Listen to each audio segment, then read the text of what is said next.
Oi, sejam muito bem-vindos a 1,5 metro de livros. Aqui, normalmente, como o nome já diz, a gente fala sobre livros, mas hoje eu quero falar um pouco sobre o Dia da Consciência Negra. Se você é novo por aqui e gostar desse vídeo, não deixe de deixar o joinha, porque ajuda muito na divulgação do canal. Se você já acompanha os conteúdos aqui do 1,5 metro de livros, muito obrigada por isso. Nossa, eu sou muito grata. E também não deixem de ativar o sininho para receber notificações assim que novos vídeos forem para o ar. Eu não me sinto 100% confortável de fazer vídeos no Dia da Consciência Negra porque eu tenho plena consciência que eu não tenho lugar de fala. Porém, no meu convívio social, eu já vi gente questionando por que a gente tem um feriado para o Dia da Consciência Negra. E é muito fácil a gente deixar o que aconteceu lá no passado, o que ficou na história, para trás. Então eu resolvi resgatar um pouco dessa história hoje. E uma coisa que me incomoda, principalmente quando as pessoas questionam sobre o Dia da Consciência Negra, é que, por exemplo, ninguém questiona o que aconteceu com os judeus durante o Holocausto, durante o governo nazista. Todo mundo, quando a gente fala do Holocausto, as pessoas, né, uma tragédia e tal. Tirando algumas exceções, né, gente louca que é a favor do nazismo, essa coisa e tal. E no caso da escravidão, eu sinto que isso fica um pouco de lado, sabe? Que as pessoas elas não conseguem compreender o processo desumano e violento que foi a escravidão no mundo inteiro. Então, quando a gente chega lá na África, um pouco antes da colonização, tinham lá suas tribos, tinham tribos rivais, tinha briga, tinha tribos nômades. Não era uma coisa incomum acontecer nessas sociedades, como também não era em outras, não só na África, que quando você derrotasse um inimigo de uma tribo rival, essa pessoa derrotada era levada como escrava. E aí, quando os europeus colonizadores chegaram na África, eles começaram a enxergar no povo negro uma mão de obra muito valiosa. No início, era uma comercialização, como era em qualquer outro lugar, por exemplo, entre França e China, entre França e Rússia, entre Portugal e França. Era um comércio normal. Mas em algum momento, e aí quem for antropólogo, sociólogo vai poder me ajudar aqui nos comentários, em algum momento isso foi totalmente deturpado. Bárbara do Futuro aqui, que estava editando o vídeo sobre o Dia da Consciência Negra e percebi que eu comi umas palavras na hora de falar sobre a parte da comercialização entre povos da Europa e povos da África. O que eu quis dizer é que no início, tanto os africanos quanto os europeus faziam um comércio de mercadorias, de especiarias. E aí, a partir de algum momento, que sei lá porquê, os europeus perceberam que, na verdade, poderiam lucrar escravizando os negros como mão de obra. E os europeus colonizadores começaram a sequestrar, literalmente, a sequestrar os negros.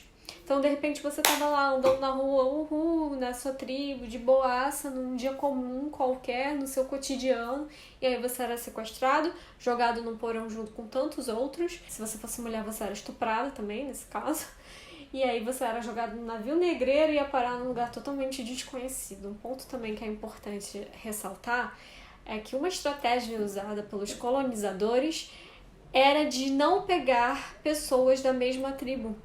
Então, nos navios negreiros, era muito difícil você ter pessoas que falassem a mesma língua, o mesmo dialeto. E quando eu lembro de navio negreiro, eu tenho até um embrulho no estômago, porque é uma coisa tão desumana. Eu vou tentar, se eu tiver estômago, eu vou tentar colocar aqui imagens de como funcionava o navio negreiro, mas você não tinha espaço para nada. Os negros eram entulhados, né, no navio, no porão do navio, e não tinha espaço para se mexer. Então você tinha que fazer cocô, xixi no mesmo lugar. Às vezes os negros ficavam um em cima do outro. Se alguém morria, não tinha o que fazer, tinha que ficar ali até o resto da viagem, em condições horríveis de higiene, de alimentação. Ai, de tudo. Você era sequestrado do nada, perdia todo contato com a sua família, com a sua terra, com a sua cultura. E era jogado num país que você desconhecia, que você não fala a língua. E era vendido e você tinha que produzir muito. Se você não produzisse a quantidade esperada, você era chicoteado, de repente até desmaiar ou até a morte. Você era mutilado e, no caso das mulheres, estupradas. E o que eu acho engraçado é que ao longo do nosso período de escola, eu não lembro de ter, em algum momento, com exceção do ensino médio, no ano de vestibular, de algum momento, algum professor ter enfatizado quão terrível foi esse processo. Porque parecia que era uma coisa natural. Os europeus então escravizaram os negros, porque eles não eram vistos como gente. E que tudo bem, eles aceitaram lá numa boa. E não foi, sabe? Eles não aceitaram. Eles lutaram, eles fugiam, eles morriam nesse processo. Assim como os índios. E aí o Dia da Consciência Negra surgiu por causa de Zumbi dos Palmares, em homenagem à morte de Zumbi dos Palmares. Por que tem que ser em homenagem à morte de Zumbi? Eu não sei. Mas Zumbi foi líder desse grande quilombo, que era onde os escravos que conseguiam fugir iam viver. Era tipo uma sociedade excluída da sociedade colonial. No caso de Quilombo dos Palmares, lá em Pernambuco, 40 escravos de uma fazenda colocaram fogo na fazenda e fugiram, meteram o pé e foram parar nesse lugar, nesse morro que é conhecido como Morro da Barriga, se eu não me engano. E lá eles perceberam que era um lugar bom, estratégico, que tinha comida, frutas na época, que eles podiam viver ali.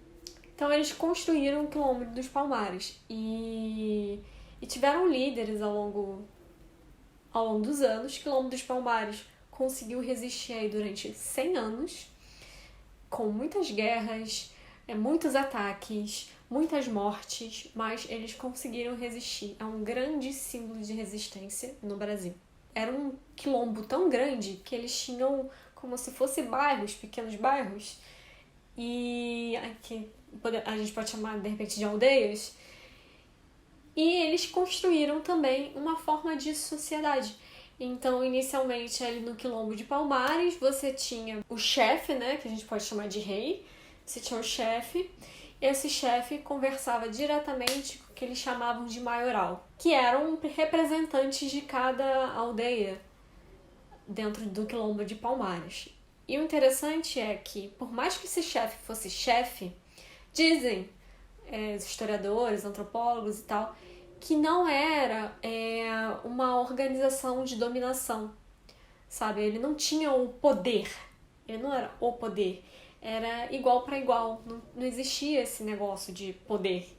E como nesse processo de escravização os negros perdiam contato com a família, eles se tratavam como irmãos, sobrinhos, tios. Então, cada nível dentro da organização da sociedade era chamado ou de irmão, ou de sobrinho, ou de tio, porque eles mesmos perderam essa família, perderam esse contato e foram apagados da história. Tanto é que eu não sei quem foi que criou o Quilombo dos Palmares, eu não sei quem viveu naquele Quilombo dos Palmares. A gente tem uma total esquecimento na nossa história de que foram essas pessoas, tirando algumas exceções, como Zumbi, que foram documentados por senhor de engenhos, por, como é que fala? Os caras lá que sequestravam os negros para vender como escravos, reis até, foi o caso do Zumbi. E Zumbi, no caso, ele nasceu em Quilombo dos Palmares, só que em um desses ataques dos senhores de engenho com seus exércitos e tal, em Quilombo dos Palmares, sequestraram o Zumbi quando era bebê, um baby. E o cara lá que organizou essa batalha decidiu que esse bebê aqui eu vou dar de presente para um grande amigo meu que é padre, e deu o Zumbi de presente. Então o Zumbi cresceu num ambiente até confortável para um negro na época, porque ele teve acesso à educação, ele aprendeu português, ele foi educado na cultura católica e ele foi batizado como um católico. O nome dele era Francisco. Só que quando o Zumbi tinha 15 anos, ele fugiu e voltou para Quilombo dos Palmares. E quando ele fugiu, a partir do momento que ele chega no Quilombo dos Palmares, ele cresce. Ele se torna um maioral muito rápido. Na época, o líder de Quilombo dos Palmares era um cara chamado Ganga Zumba, que também foi outro grande líder de Quilombo dos Palmares. Porém, chegou no momento que ninguém aguentava mais aquele quilombo ali no meio da região de produção de cana-de-açúcar, que o governador lá de Pernambuco resolveu negociar com Ganga Jamba. Ganga Jamba? Gente, eu não vou lembrar o nome desse cara nunca, é isso? Que o governador de Pernambuco resolveu ir negociar com Ganga Zumba. Então, o negócio que Ganga Zumba e o governador fizeram, ele exigiu que os negros nascidos em Palmares eram livres, os que aceitassem a paz receberiam terras para viver, o comércio entre os negros e os povoados vizinhos ficava liberado e legalizado, e os negros que aceitassem a paz passariam a ser vassalos da coroa, como quaisquer outros. Isso é, quem não aceitasse esse acordo de paz ia ser escravizado. E aí, obviamente, muito insatisfeito com essa negociação, o Zumbi deu um golpe de estado em Ganga Zumba e estabeleceu praticamente uma ditadura militar. Então, ele, que tinha todos os poderes dentro da sociedade, ele exigiu que todos fossem guerreiros, não só os escolhidos para ter a função de guerreiros, e ele elaborou as estratégias militares, que perdurou aí durante alguns anos, até a queda de Zumbi. Só que um ponto importante é que, mesmo que fosse uma ditadura, o objetivo do Zumbi nunca foi conquistar territórios e aumentar poder. O objetivo dele era manter aquela sociedade e manter a liberdade de quem vivia lá, que não era só negros, tinham índios e alguns poucos brancos também, sei lá por quê, provavelmente brancos muito pobres, que não tinham condições de lucrar com aquela sociedade. Com isso, quando o Zumbi dá um golpe de estado, Ganga Zumba vai viver nas terras que lhe foram prometidas, pelo acordo que ele fez. No final das contas, ele morre e as pessoas que viviam com ele, os negros que foram com ele de viver nessa terra, foram escravizados novamente. Chegou no momento que Pedro II, o imperador aqui do Brasil, chegou a enviar uma carta para Zumbi dos Palmares pedindo a paz. Ele falava o seguinte: eu, El Rei, faço saber a vós, capitão Zumbi dos Palmares, que hei por bem perdoar-vos de todos os excessos que haveis praticado, assim contra a minha real fazenda,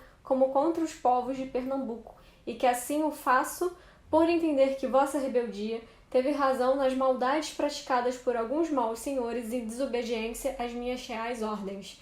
Convido-os a assistir, em qualquer estância que vos convier, vossa mulher e vossos filhos, e todos os vossos capitães, livres de qualquer cativeiro ou sujeição, como meus fiéis e leais súditos, sob a minha real proteção, do que fica ciente, meu governador, que vai para o governo dessa capitania.